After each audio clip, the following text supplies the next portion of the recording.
Hey everyone.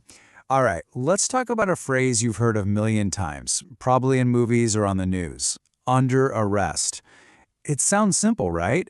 But what does it really mean, from a legal perspective? Let's dive in and figure it out together. So I'm guessing you've come across this phrase before. But what's the first thing that pops into your head when you hear it?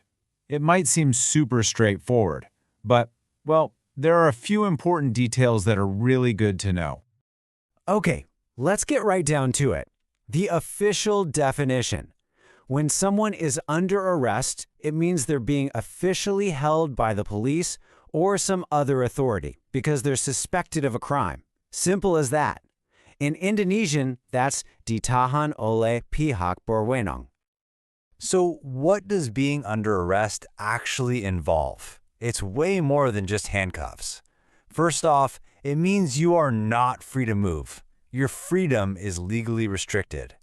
You also have to follow instructions from law enforcement, and you're now officially part of a formal investigation. It's a really serious legal status to be in. Now this is pretty interesting. The phrase can actually have two different vibes. The main one, the literal one we've been talking about, is all about that legal detention. But you might also hear it used in a more metaphorical way, kind of like to describe feeling totally trapped or controlled by a situation. Just remember, though, that legal meaning, that's the one you're going to hear 99% of the time.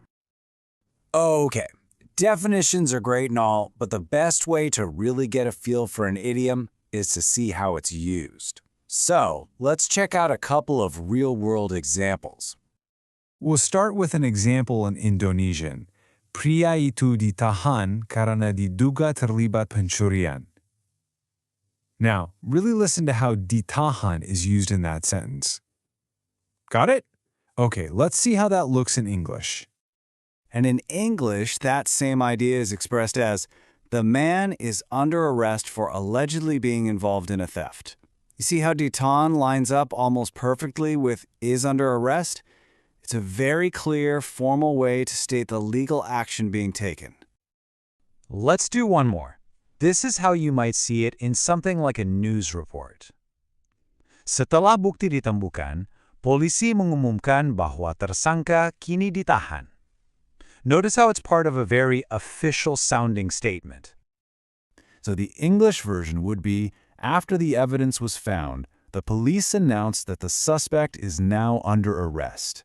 Again, it's that formal, direct language used to communicate that someone has officially been taken into custody. All right, so if you're going to remember just one thing from this, let it be this. The key takeaway is simple. Under arrest basically means detained by the law. In Indonesian, that's ditahan oleh hukum. If you can remember that simple connection, you've totally got it. And there you have it. A quick look at the idiom under arrest.